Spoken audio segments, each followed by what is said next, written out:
Болды ма? Еркекке екі жақсылық берілген.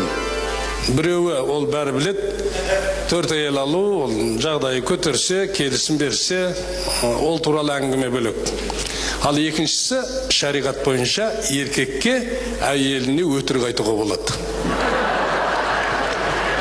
Семьяның отбасының тыныштығын сақтап қалу үшін. Сондықтан да біз әйелге келіп барлық шынымызды айтқымыз-ақ келеді, өтірік айтқымыз келмейді. Бірақ отбасын сақтап қалу үшін айтпауға, өтірік айтуға тура келеді. Сондықтан да еркекке сол себепті мүмкіндік берілген. Бірақ сөйте тұра, мен айтамын, ешқашанда әйелге өтірік айтуға болмайды.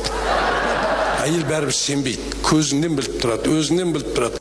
Қанша еркек жолда құрастырып келген әңгімесін әйеліне келіп айтар кезде басқаша сайрайды. Сөйтіп өтірігі шықпай қалады. Сондықтан да әйелге тек қана шыныңды айту керек. Өйткені Құдай әйелді сенбеу үшін жаратқан. Ол ешқашанда сенбейді. Ауылдың шетінде бір әдемі бой жеткен басы бос келіншек тұрады екен. Енді басы бос келіншек бүкіл ауылдың әйелінің соры. Кешке таман күйеулеріне шай беріп айтады: "Ей, сендер оңбаған еркектер, ана үйден барып шай ішесің." Еркек әйел сенбеу үшін жаралса, еркек мойындамау үшін жаралған. Барған жоқпын, жаның шықсын, бардың. Барған жоқпын, жаның. Сонымен күнде ауылда ұрыс керіс. Сол ауылда қой аузынан шөп алмайтын, үйден шықса жұмысын, жұмысынан шықса үйін табатын мен сияқты бейшара, момын бір еркек тұрады. Оның да әйелі емес пе? Бүкіл ауылдың әйеліне ілесіп, күйеуіне айтады: "Сендер барлығың бір балшықтан еленгенсіңдер, сендердің бәрің сұмырайсыңдар, сен барып ана үйден шай ішіп жүрсің де, сана өмірі өтірік айтып көрмеген байқұс. Барған жоқпын де, сана жаның шықсын, бардың" деп күнде осы кешке таман, күнде осы айта береді. Ол да еркек емес пе? Бір күн жұмыстан қайтып келе жатып ойланады: "Осылар айта берді ғой, мен бір барып көрейінші."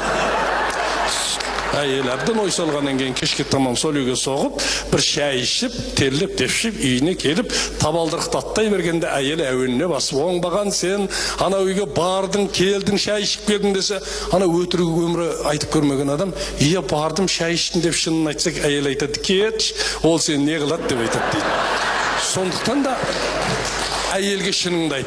Әйелге ылғи шыныңды айтсаң ешқашанда сенбейді. Сонымен сол бір ауылдың әйелі мен еркегінің арасында күнде ұрыс, күнде талас. Еркектерге әйелдер ренжулі, әйелдерге еркектер ренжулі. Сонымен әйелдер жер тепсініп айтады: "Құдай-ай, саған тигенше сайтанға тисемші" деп. Еркек айтады: "Сайтан сені бәрібір алынмайды" деп. Неге десе, ақымақ-ау, туысқандар бір-бірін алушы ма еді? Сонымен егерек әйел еркексіз, еркек әйелсіз күн көреміз деп еркектерді бір аралға апарып тастайды. Арақ шарап, газы да жоқ шырақта, ай далаға, бір аралға жыраққа, кіл еркекті апарды да тастады, жауап таппақ болып осы сұраққа. Кіл еркекті апарды да тастады, жері суы, ауас ортақ аспаны, сақырлаған сан еркекке сыңарғып, ең болмаса бір әйелді қоспады. Бір күн өтті, 5 күн өтті, бір апта, жан тыныштық орнаса да құлаққа, әйелдерсіз қандай суық ызғарлы тозақ болып көрінеді жұмақта. Кең дүние қысып кетті, тар болды, еркектердің көздеріне қан толды, желсіз түнгі масадайын мазасыз ызыңдаған әйеліңге зар болды. Еркек біткен аласырды қысылды, әйелсіз күн емесін түсінді, бір күндер жағалауға о сұмдық бір мәшине әйел әкеп түсірді.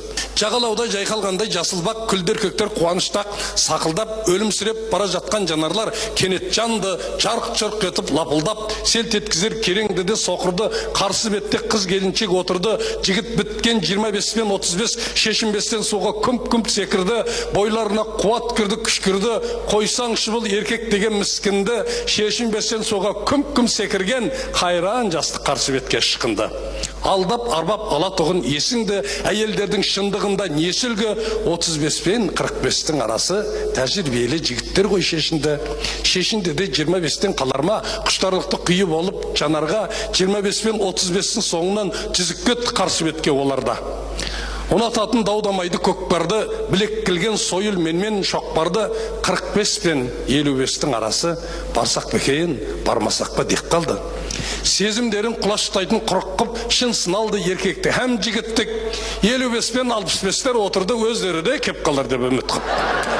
беп белгілі болды әркімнің шамасы 65 пен 75-тің арасы дейді. Неге әуре болды бұл жастар? Бәрі осы жерден көрініп тұр, қарашы.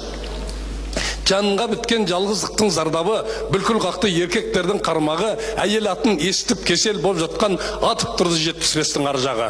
Қай кезде де қатар жүрер қайғы-үміт, бойларында наз, еркелік, байғылық, әйелдер кеп, ажар кіріп аралға, той болып жатты күн еркелеп, ай күліп, жүректерді толтыратын арманға, шаң-шың үні қан жүгіртер барманға. Еркектер, мойындаңдар мойымай, әйелдерсіз мән жоқ мынау жалғанда, ары қарай қызықсыздау байқадым. Осы жерде атым діркіп қайтамын, қайтар кезде әйел жайлы жағымды еркектерге 400-сын сайтамын. Әйелдерсіз өмір солғын, тым тырыс, олар барда күндай қайшу, күн дұрыс, іш құса боп, іш пыспасын десеңдер, 4 әйелден алып алған дұрыс.